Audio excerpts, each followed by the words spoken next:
Okay, welcome back, and in this video, let's talk about the dreaded overswing, where the club gets crazy long at the top and then usually compromises the plane or the attack angle coming down. Typically, the longer the swing is at the top, the club tends to get outside in and cut across it. So to cure that, we want to look at the causes and not just the effect. So the effect is a long swing, maybe a breakdown of the elbows and arms. All those things look unstructured and certainly tough to deal with. But the main cause of it really is a body motion fault. So let's talk about what that is. We know for a good golf swing that if you're turning back properly and pivoting properly, you will have some sort of tilt to the spine, to the right, like you see here. You tend to set that with a driver, you'll set that at address, something like this, and tour average somewhere around 10 degrees of tilt to the right. Now, if you're a player that either already sets up with your spine to the left for a right-handed player, or you actually get your spine reversed or inverted on the backswing, that's going to be the real cause of this long swing.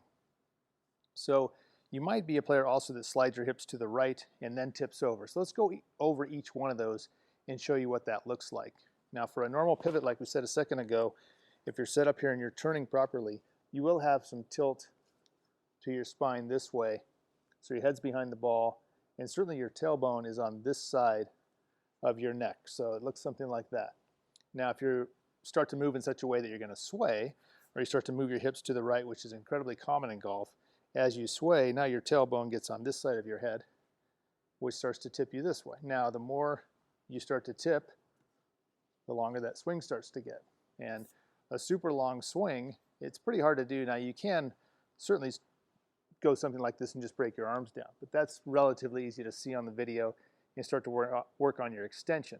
But if your body tilt is starting to invert, or you're starting to actually tip and go the other direction, the club will start to just keep going forever, creates this really long swing. And for any of you that have it or your buddies have it, you'll see for most of them, there's a massive turn and then a tip over, which creates this crazy move at the top.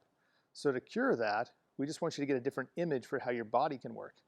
And one of the best images that'll work for you is, imagine if you took one of those alignment sticks, and if you turn back correctly and hang that alignment stick sort of off the center here, that's going to hang about over your foot, something like that.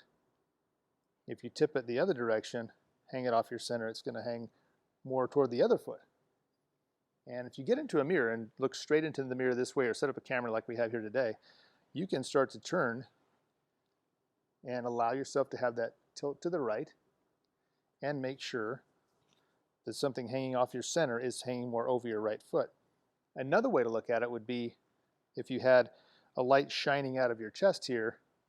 If you turn properly, the light shining out of that chest will point down over here somewhere, and if you start to tip the other way, the light's going to point more up into the sky. And when we look at the swing itself here in a second and how that might affect the overswing, creating the drills and the feel of being a little bit more this way might cause you to hit it slightly shorter in the short run, but I guarantee you it will fix your plane immediately, which will then give you more solid contact and, of course, better ball directional control.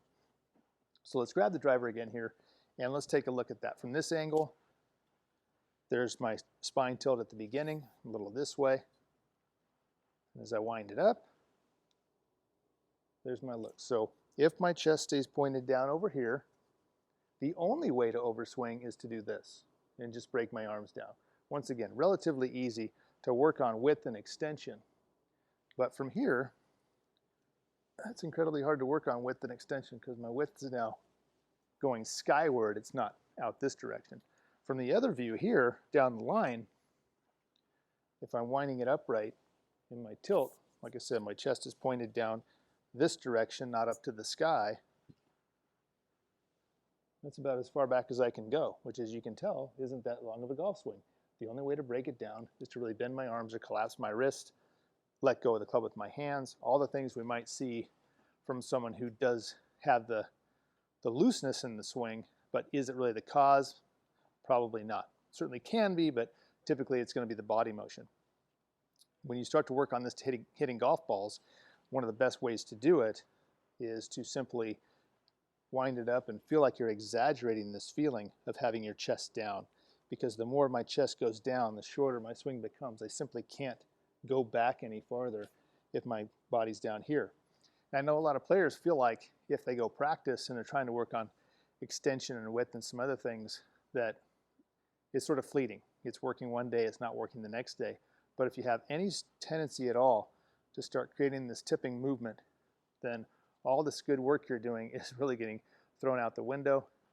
And like we said at the very beginning, when you get to the top, if your swing is crazy long and you're reversing, your club is going to come down and start to get steeper, and probably a more open club face as well, cutting across it, hitting high shots, pop-ups, slices, all those types of things. So when you're working, like I said, the best way to do it, get into a mirror, watch your spine, watch your angles, teach yourself how to wind up to here. And I defy anyone to overswing if you're getting more into this position when you first start to practice, and then you can have more of a normal position as you get better. So kind of following up on the last comment there, if you practice at first, take out an iron, maybe a pitching wedge or a 9 or 8 iron, something short, and try to exaggerate this feeling on the range. Try to get your spine more tilted than you think it should be. You probably have to hit off of a tee simply because you're going to shallow the club out so much, you're probably almost coming up at the golf ball. From this other angle, if I'm exaggerating my tilt here, when I come down, the club's already planing out, incredibly shallow. So if I have an iron, tee that thing up a good ½ inch in the air, put it about the middle of your stance, and you'll catch it from the inside. So the last thing we want to talk about just a little bit in terms of the great effects of fixing this overswing is the swing plane. We touched on it there for a second, but for all the players that tend to have any kind of steepening of the shaft and getting over the top, I've found that teaching players, if they have any type of tipping movement, you just can't fix that plane by telling them to get shallower. I can put barriers out here, I can put a pool noodle out there, but if someone's tipping, for them to get under it, they have to make some sort of crazy move halfway down, which really isn't what we want them to do for the long term. We really want to get the club to shallow immediately from the top. And if you look here once again where I exaggerate my tilt, it's very hard to go this way with that club. It wants to come down more here. So the last comment we'll make on what to expect from this type of training, it will rob you of a little bit of power because you're not fully winding all the way back there. But it's not meant to make you more powerful at first. It's meant to cure the overswing, and it's meant to cure the plane issues that you might have. So at first, you'll get rid of the steepness in the swing, and you get much more center contact. So that's going to be a straighter shot. It'll feel solid, and then once you're getting used to this feeling of possibly being a little exaggerated with your tilt, you can then have more of a normal tilt, something like this, which will allow you then to wind it up a little bit farther to create more and more power. Okay, well, I hope you enjoyed this video of how to cure that overswing.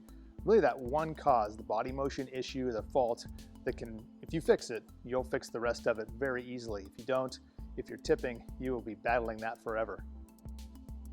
Well, if you enjoyed the video, please hit that like button down below. And if it's your first time here, please consider subscribing. And we'll see you in the next one.